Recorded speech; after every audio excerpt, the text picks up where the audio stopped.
Noong June 2018, sa pagsisimula ng tag-init sa Kunming, China, kumalat ang tensyon sa lungsod matapos mag-viral sa social media ang isang ulat ng nawawalang tao, lalo na sa mga grupo ng mga guro at estudyante. Ang post ay ginawa ni Chow Chow, isang guro sa Yunnan Arts University. Iniulat niya na ang kanyang fiancé na si Jiang Yukin ay nawala mula sa loob ng campus ng universidad. Si Jiang Yukin ay isinilang noong 1993 sa Qianzhou, lalawigan ng Hunan. Naghiwalay ang kanyang mga magulang noong siya ay 2 taong gulang pa lamang dahil sa mga hindi pagkakaunawaan. Ibinigay ang kustodiya sa kanyang ina at lumaki siyang walang komunikasyon sa kanyang ama. Mag-isa siyang itinaguyod ng kanyang ina. Kalaunan ay lumipat sila sa lungsod ng Yueyang kung saan hinarap nila ang mga pagsubok sa pananalapi at pamumuhay habang umaasa sa isa't isa. Noong nasa high school, si Yukin ay may taas na 5'6". Maganda ang pangangatawan at kilala sa kanyang itsura at masayahing personalidad. Naging tanyag siya sa paaralan at itinuturing na mahusay na estudyante sa mga extracurricular activities sa pagtatanghal. Bagamat katamtaman lang ang kanyang mga markas sa akademya, inirekomenda ng kanyang mga guro na kumuha siya ng kursong sining. Kalaunan ay nakapasok siya sa Yunnan Arts University. Habang nag-aaral, madalas siyang nakikipag-ugnayan sa kanyang ina at nagtatrabaho bilang part-time sa halip na mag-travel gaya ng mga kaklase tuwing bakanting oras. Pagkatapos ng kolehiyo, sumali siya sa Mingju Children's Arts Troupe sa lalawigan ng Yunnan at naging isa sa mga pangunahing miyembro nito. Sa isa sa kanyang mga pagtatanghal, napansin siya ng isang producer at kinuha bilang bida sa isang pelikula na naging simula ng kanyang pagpasok sa industriya ng showbiz. Maayos ang takbo ng kanyang karera, ngunit nasa maagang yugto pa lamang ito. Sa kabila nito, nanatili siyang nakatuon sa plano ng pagpapakasal at pagkakaroon ng matatag na buhay. Marami siyang tagahanga, ngunit naging mapili siya sa kanyang mga relasyon. Nagkaroon siya ng matagal na relasyon kay Chow Chow, isang senior sa parehong universidad at kurso. Napaibig si Chow Chow sa kanya noong kolehiyo, ngunit sa simula ay mas pinapahalagahan ni Yukin ang kanyang pag-aaral at magiging trabaho.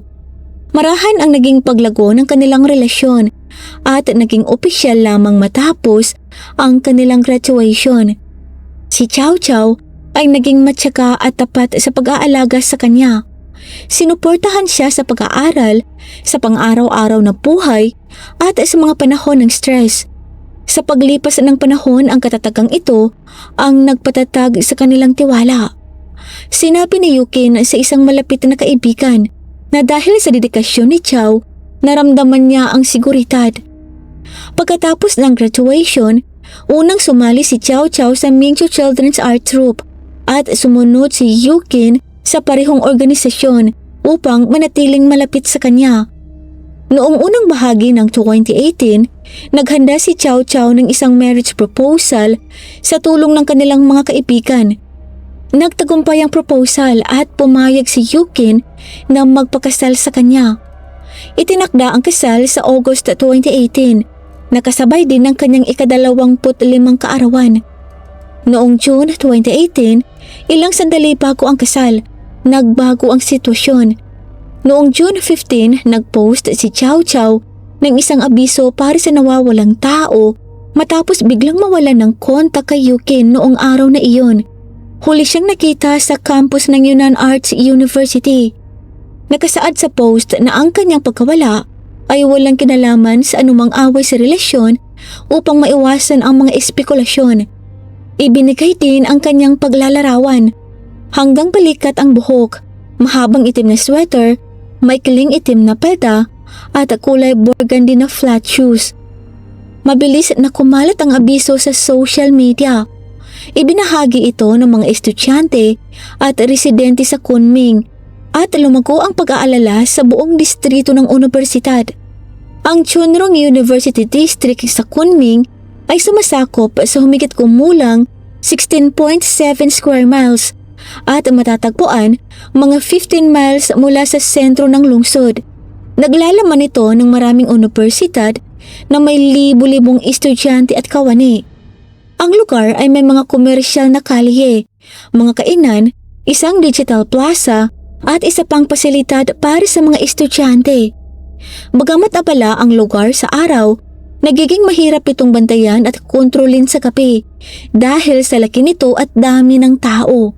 Sa ganapan na 6:35 ng gabi noong June 15, sa gitna ng pagmamadali at kapa, formal nang iniulat ni Chow Chow ang pagkawala ni Yukin sa mga pulis. Ayon kay Chow Chow, ang hapon ng June 15, 2018 ay nagsimula gaya ng dati.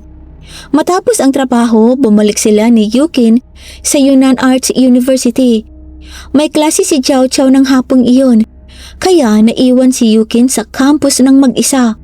Sinabi ni Yukin sa kanya na pupunta siya sa isang hair salon sa loob ng universidad upang magpalinis ng buhok at magpahinga habang naghihintay.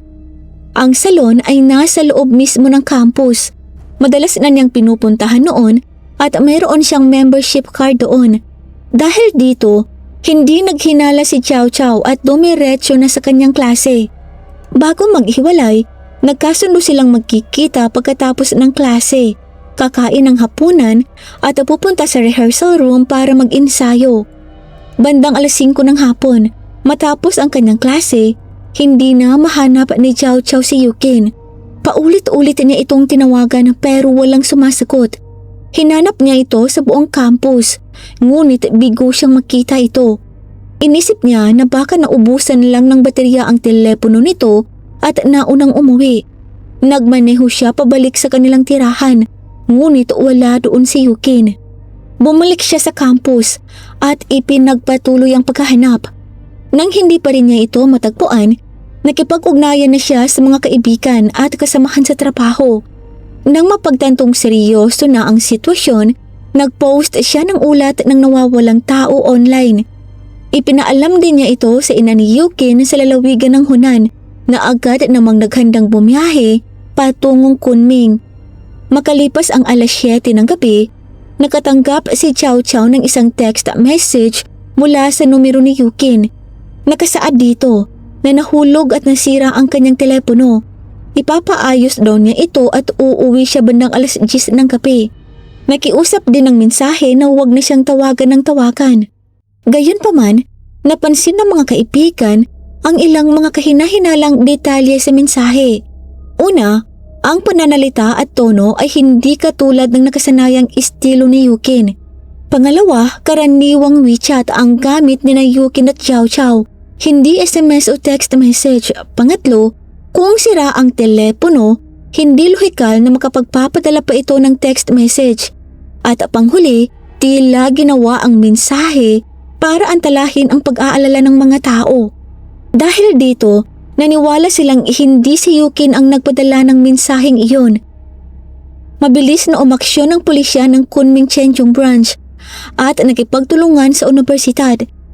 Sa CCTV footage, huling nakitang buhay si Yukin noong 3:44 ng hapon ng June 15 sa loob ng campus. Nakasuot siya ng puting t-shirt, mahabang itim na coat at maikling itim na palta. Normal siyang naglalakad at walang sinyalis ng takot o indikasyong sinusundan siya. Noong June 16, halos 24 na oras matapos siyang mawala, natagpuan ng mga pulis ang bangkay ni Yukin sa isang maliit na sapa malapit sa soccer field ng universidad. Ang lugar ay isang makitid na daluyan ng tubig sa pagitan ng burol at ng field. Mababaw ang tubig at nasa loob pa rin ito ng bakuran ng campus. Natagpuan siyang walang damit at ang kanyang mukha ay malubhang napinsala, kaya naging mahirap ang pagtukoy sa kanyang identity sa simula. Noong gabi ring iyon, 8:22 ng gabi, naglabas ng pahayag ang lokal na pamahalaan ng Chenggong. Mabilis na umaksyon ang pulisya ng Kunming Chenggong Branch at nakipagtulungan sa universidad. Kinilala ng pulisya si Huang Mukon, isang 20 years old na may-ari ng hair salon sa loob ng universidad bilang pangunahing sospek. Naaresto siya sa araw ding iyon. Sa unang pagsisiyasat, ikinatuwiran ni Huang Mukon na nagsimula ang insidente sa isang pagtatalo tungkol sa membership card at nauwi sa aksidente. Sinabi niyang bigla lamang siyang nawalan ng kontrol sa sarili. Gayunpaman, sumalungat ang ebidensya ng pulisya sa kanyang pahayag. Ipinakita ng mga ebidensya na ang krimen ay pinagplanuhan o premeditated, kabilang ang sadyang pagkulong at pagpatay na sinundan pa ng iba pang marahas na gawain. Ang kaso ay itinalaga bilang intentional homicide. Sa huli, umamin din si Huang Mukon. Isinalaysay niya na noong hapon ng June 15, dumating si Yukin sa salon bilang regular customer. Mayroon siyang lumang membership card na may laman pang pera. 2 buwan na bago ang insidente, si Huang Mukon ang naging bagong may-ari ng salon. Nang subukan ni Yukin na gamitin ang kanyang lumang card, tumanggi si Huang na tanggapin ito dahil hindi na raw valid ang lumang kasunduan. Nagpahayag ng bahagyang pagkadismaya si Yukin pero hindi siya nakipagtalo.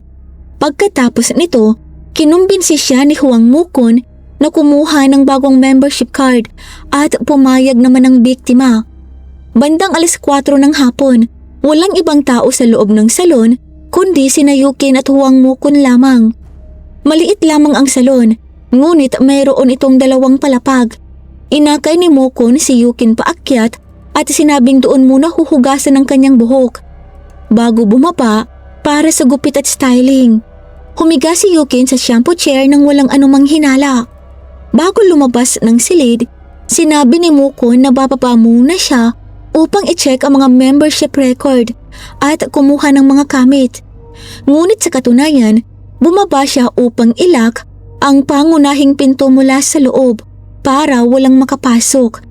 Nagsuot siya ng guwantes na goma at kumuha ng tuwalya at clear tape.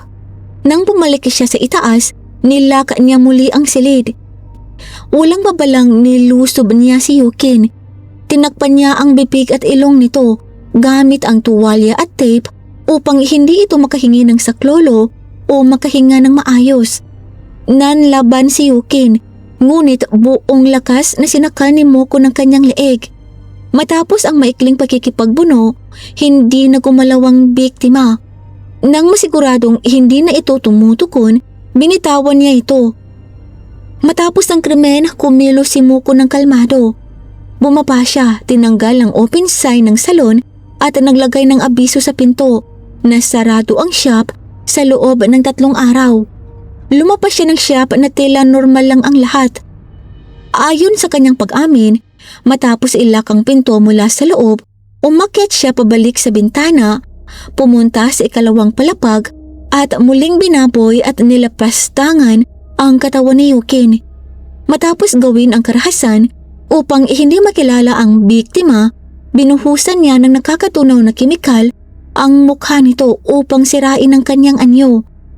Pagkatapos, inilagay niya ang katawan sa isang sako at isinilid sa isang maleta. Nang sumapit ang gabi at wala nang masyadong tao sa campus, binuhat niya ang maleta palabas at itinapon ang bangkay sa kalapit na sapa sa pag-asang mapubura ang lahat ng ebidensya.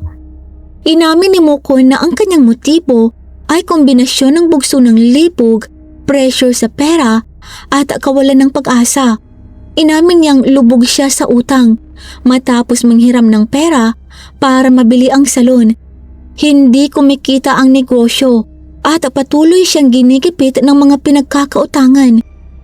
Inamin din niya na bago pa man makilala si Yukin ay hindi na maayos ang kanyang mental na kalakayan at nagbabalak na talagang gumawa ng krimen. Nang makita niyang mag-isa ang biktima at may mga dalang gamit, doon na na-trigger ang kanyang masamang balak.